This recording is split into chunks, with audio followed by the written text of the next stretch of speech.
Olá, espero que todos estejam bem. Bom, hoje o nosso objetivo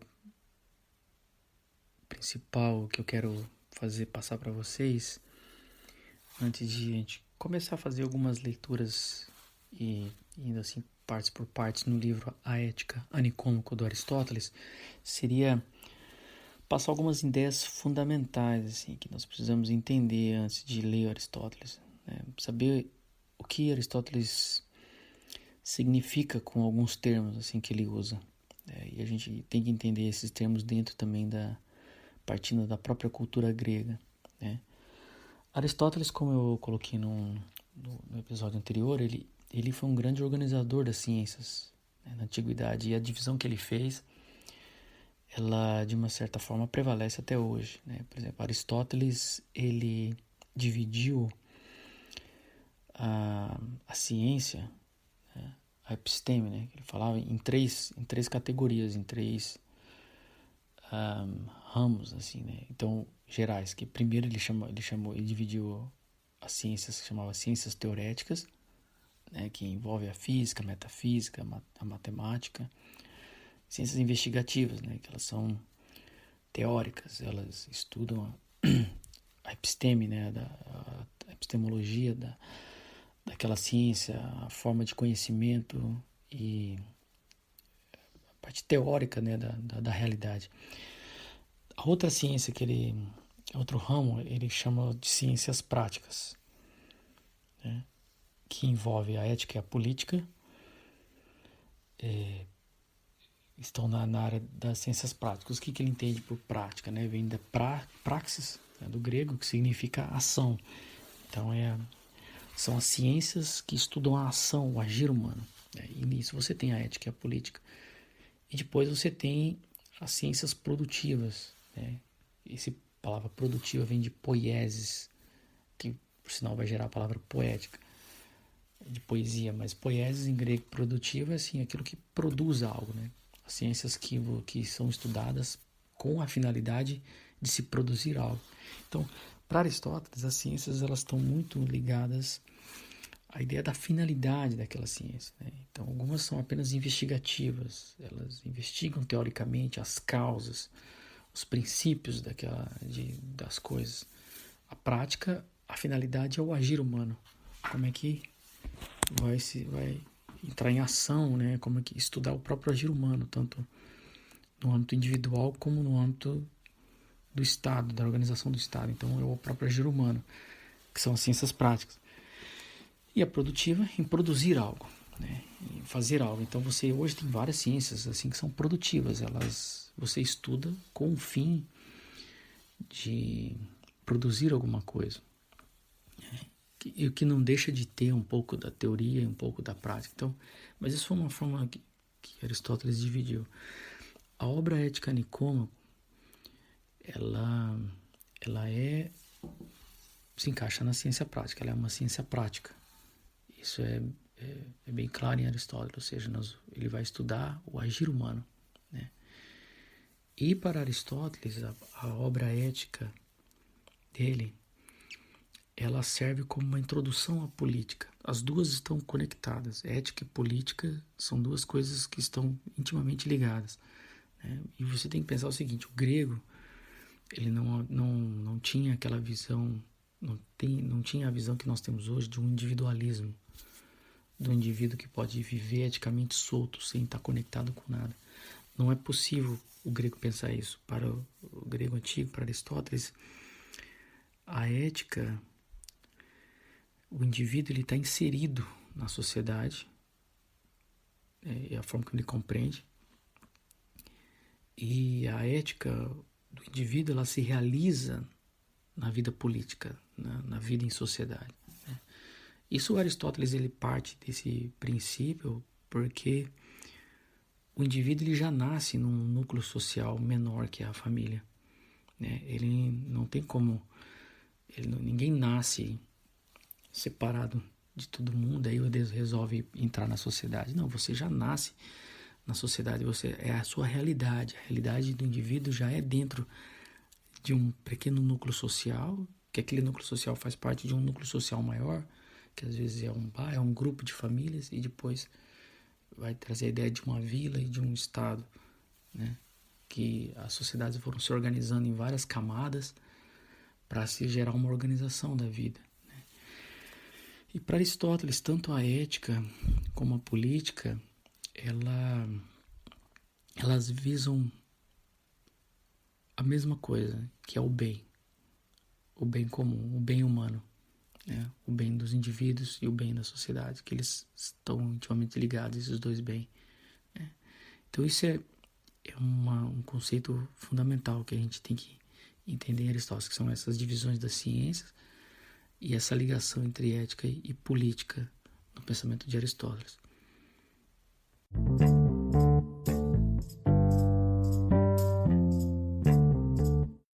Então, o conceito fundamental que a gente tem que entender assim para estudar a ética Nicômaco é entender o conceito de ethos na Grécia, o conceito de ethos para os gregos. E isso, Aristóteles, quando ele escreve a ética e a forma como ele está pensando, ele está trazendo para a gente, ele está seguindo aquilo que vem de Sócrates, aquilo que ele aprende com Platão e Platão aprendeu com Sócrates, que é pensar a ética como um modo de ser. Então, quando eles falam em ethos, o Sócrates está pensando em ética e Platão e Aristóteles, assim, a palavra ethos, né, que a ética vem de ethos, significa um modo de ser, né, um modo de ser humano, um modo de ser, do agir humano. Né? Porque hoje, assim, o problema é que quando a gente vai fazer uma faculdade ou falar de ética, as pessoas pensam em ética como um conjunto de regras, uma matéria numa faculdade que você estuda lá as regras daquela profissão. Talvez a ética de uma profissão, eu, por exemplo, dei aula de ética para advogados, né? Alguns falam que isso é um desafio, né?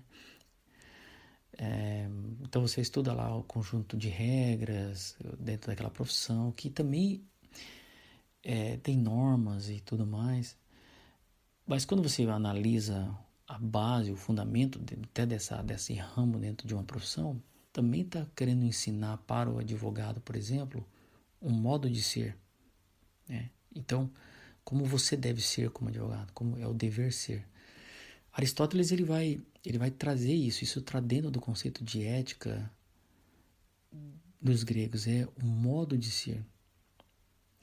Então, o livro ele vai tratar sobre isso, sobre como nós devemos ser, mas não só um dever ser. Aristóteles ele não passa um conjunto de regras, mas ele vai investigando na própria natureza humana, e a partir da natureza humana, como as coisas são, né? E como nós podemos construir um modo de ser. Então, se você pensar aqui que a ética é uma ciência prática, e como ciência prática, né, você tem uma técnica, que é a técnica de como o viver humano. Então, vamos pensar assim, uma coisa que eu posso colocar para vocês. Por exemplo, como é que foi surgindo esse conceito de ética em Sócrates, Platão e Aristóteles? Os gregos começaram a observar que as pessoas elas desenvolviam uma técnica, uma habilidade de fazer as coisas. Então, fazer sapatos, fazer casas, construir as coisas. E as pessoas desenvolvendo, iam ganhando experiência, vão ficando bons com a experiência, e outros vão ganhando também uma visão até teórica, vão aprendendo, por exemplo, construir uma casa, aprendendo os conceitos matemáticos, a geometria que foi se desenvolvendo na Grécia, vai gerando não só a pessoa que tem experiência em construir casa, mas vai surgindo aí os geômetras, as pessoas que conhecem as causas, por que deve ser construído daquela maneira. Não só por experiência, mas ele consegue descobrir a causa.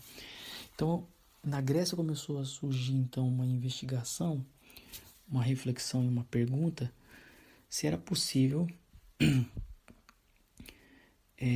também descobrirmos as causas do viver humano. É possível alguém se tornar habilidoso o suficiente para viver de uma forma assim excelente, descobrir uma forma, existe uma técnica também para viver melhor, porque se você tem uma técnica para como construir uma casa melhor, quer dizer, baseado numa ciência, numa geometria, num conhecimento de causa do que você está do que está sendo feito e construído, é possível também adquirir um conhecimento, um saber,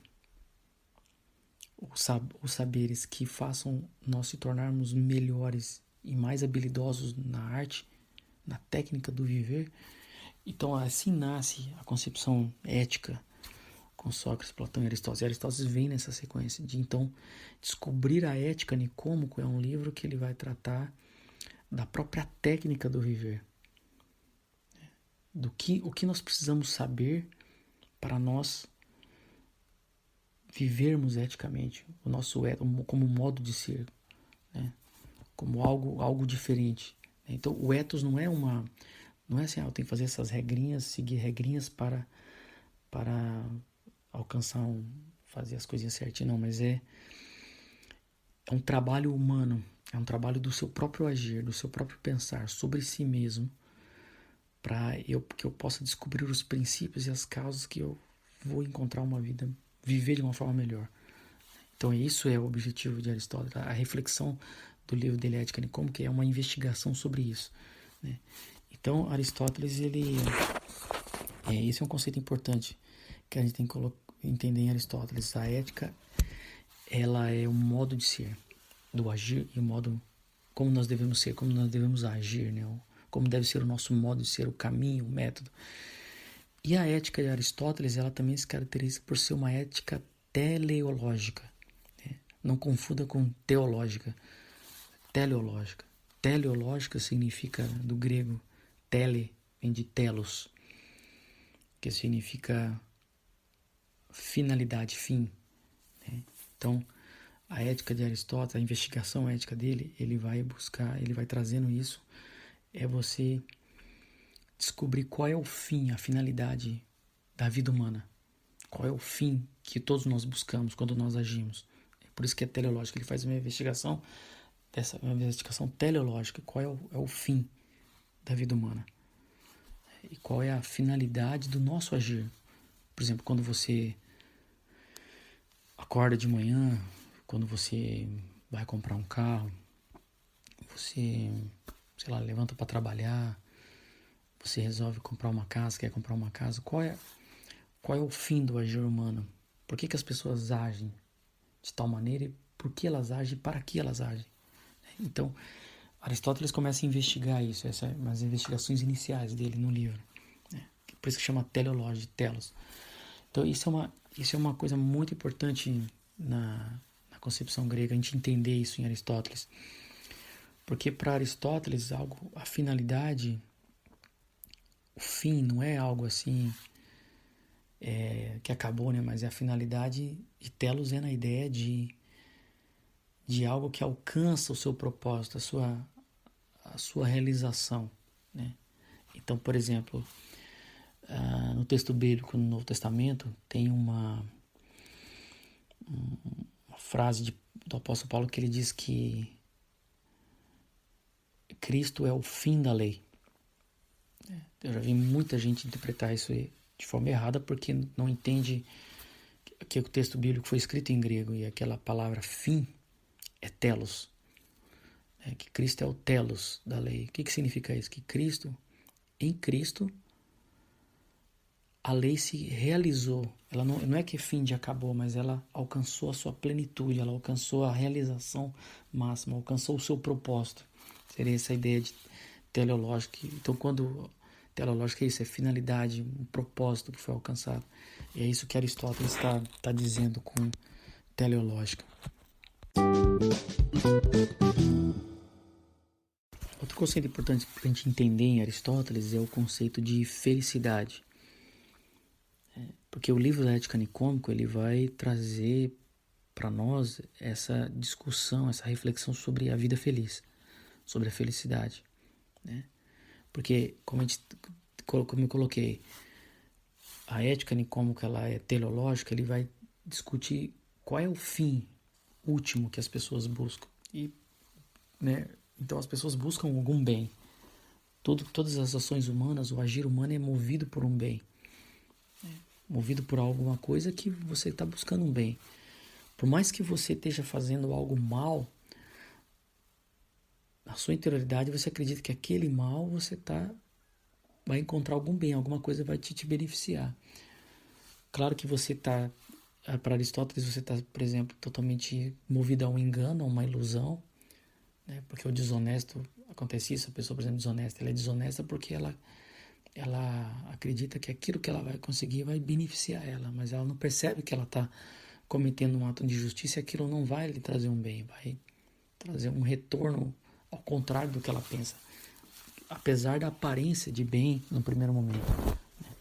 Então, Aristóteles vai buscar isso, essa compreensão do que é o bem, né, o que é o bem. E ele chega no conceito de felicidade, né, que a felicidade é o bem que as pessoas buscam, é o bem supremo. E depois a gente vai investigar isso, como ele vai levantando essas reflexões para chegar nessa conclusão, né? Tentar seguir a linha de pensamento dele. Nós vamos procurar seguir isso daí, como que ele chega nisso. Mas o conceito de felicidade é um conceito importante em Aristóteles. Porque se você pegar o livro e ler direto em português, a palavra felicidade ela é traduzida da palavra grega eudaimonia. E é um conceito diferente do que a gente pensa hoje. Porque hoje a ideia de felicidade que nós temos é muito ligado com a ideia de sentimento. Você sente que você é feliz, é uma ideia de sentimento, é muito emocional. E quando os gregos estão falando de felicidade, tanto Sócrates, Platão e Aristóteles, eles não estão falando só do sentimento. Envolve também o sentimento, que tem o deleite de si mesmo, né? O que a gente poderia chamar de fluxo, né? Que é o fluir da energia assim, biológica, aspecto químico e tudo mais. Mas não é isso que Aristóteles está querendo dizer. A palavra daimonia, felicidade, significa... tá ligado com essa ideia de finalidade que a gente vem falando, mas o daimonia é aquela... A gente pode traduzir como a realização do ser. É quando você alcança a plenitude daquilo que você pode alcançar em algo. Ou como ser, ou sendo algo. Ou o ser que você é. Então é a realização como do ser humano, né? É uma realização consciente, assim, como humano, como pessoa que eu sou, né? Então isso é o conceito de felicidade que Aristóteles está colocando quando ele fala em vida feliz, em felicidade, né? Então ele vai investigar a ética, né? Como que vai trazer a investigação disso, como a gente vai alcançar essa plenitude. É possível, existe um caminho, existe uma técnica, existe coisas que nós precisamos ter e ser para se realizar essa plenitude, alcançarmos essa realização. Então você vê que, como eu venho falar de finalidade e realização do ser, você percebe que a ética de Aristóteles é uma ética do ser. Ela é uma investigação do ser das coisas. Isso é uma característica da filosofia aristotélica e da filosofia platônica e também de Sócrates. É uma herança. Então Aristóteles segue essa tradição iniciada por Sócrates. É como se fosse uma continuidade de um projeto. Em Aristóteles a coisa vai ficando muito mais investigativa, muito mais completa, ele vai abrangendo muitas outras coisas. Mas ele retoma os conceitos socráticos e está vivo em Aristóteles ainda, né? Às vezes ele vai seguir um método um pouco diferente de Platão, chegar a algumas conclusões diferentes, algumas coisas, mas ele está seguindo esse projeto, essa tradição, essa ideia socrática. Então Aristóteles ele investiga muito a questão do ser, né? E para isso é preciso também compreender em Aristóteles o conceito que ele faz da alma. Aristóteles escreveu um livro chamado De Anima, né, da alma. E o conceito de alma também é preciso compreender o que Aristóteles quer dizer com alma, que é diferente do conceito de alma que nós temos hoje, né? Hoje nós temos um conceito de alma também que traz muita ideia das emoções, da vontade, da mente, dos sentimentos. Mas não é esse o conceito de alma que Aristóteles coloca. Alma para Aristóteles, quando ele usa, na época grega, é diferente porque Aristóteles vem antes de Cristo, ele traz um conceito de alma ali grega, mas ele vai elaborando também uma investigação que ele coloca.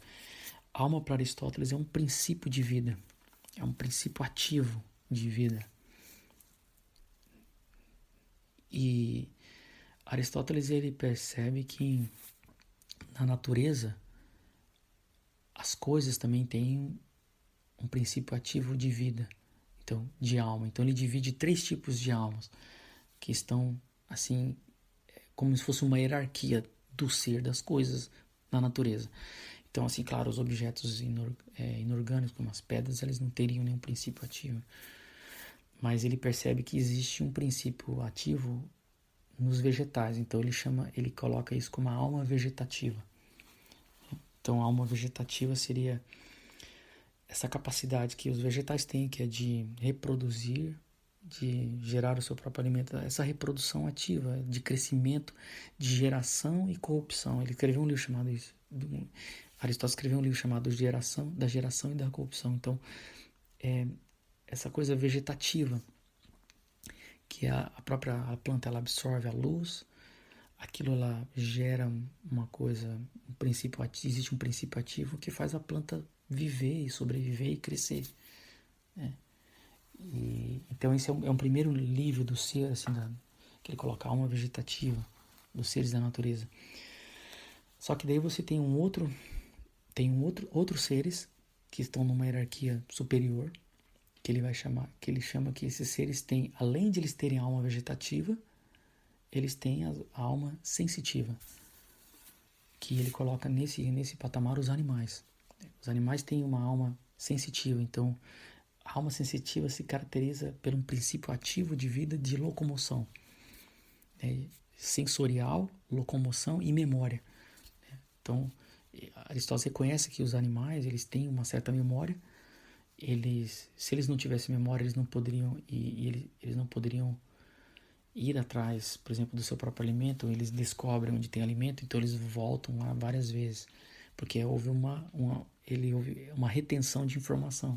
Então a alma sensitiva, os animais, eles têm uma retenção de informação e eles experimentam dores, prazeres muitas vezes também, e eles se locomovem. Então eles se locomovem porque eles têm uma sensação que faz eles se moverem por necessidade, por uma necessidade, alguma coisa que move eles para eles precisar mover, alguma coisa provoca neles a necessidade da locomoção. Mas você vê que os animais, eles têm também alma vegetativa, que é a capacidade de coisas que não fazem parte do sensorial, que, por exemplo, o processamento do alimento, o sono, são coisas que fazem parte são alma vegetativa que existe também nos animais. E aí depois de Aristóteles ele diz que nessa hierarquia existe uma hierarquia ainda que vai um pouco acima, que é a hierarquia que ele chama de alma intelectiva, alma intelectual. E essa alma, esse princípio ativo que existe em cada ser humano. Não existe nos animais, não existe nas plantas, mas existe no ser humano. É um princípio ativo de vida intelectiva. Então o homem tem todas essas outras almas. Ele tem a alma vegetativa, ele tem nele a alma sensitiva, mas ele tem também a alma intelectiva, a capacidade de intelecção. Ele sente as coisas como os animais, ele se locomove. Ele também tem estados vegetativos. Nós, quando dormimos, quando comemos, nós não exercemos controle sobre o nosso estômago. Ele funciona de forma vegetativa, um princípio ativo que existe na biologia do corpo. Tanto é que a gente usa essa expressão quando a pessoa entra em estado vegetativo, ela só processa comida como uma planta. Ela vira um vegetal mesmo, numa cama. Então Aristóteles reconhece que existe no homem essa força, esse princípio ativo do intelecto. Nós temos a capacidade de abstrair, de inteligir as coisas, de entender as coisas que os animais não têm. E nós desenvolvemos a linguagem. Então no homem existe o logos. É um princípio ativo que está dentro de nós, o logos, que é a capacidade de raciocínio e também de falar, porque a palavra logos em grego significa razão, mas também significa palavra, verbo. né? É o falar humano. Então, o pensar, o fato de nós pensarmos e falarmos é uma expressão dessa vida intelectiva, dessa alma intelectiva que existe em cada um de nós. Então, isso são coisas bem básicas, informações bem básicas, assim, para a gente entender, para a gente começar a ler Aristóteles, a Ética Nicomo, porque ele vai trazer algumas dessas ideias na hora que ele está falando. Algumas ele já vai explicando no meio do texto, mas outras, como o termo felicidade e o termo ética, a gente tem que entender de uma forma fundante, assim, para o estudo, para a gente poder compreender o que está acontecendo na hora que a gente está lendo. Até a próxima e um abraço.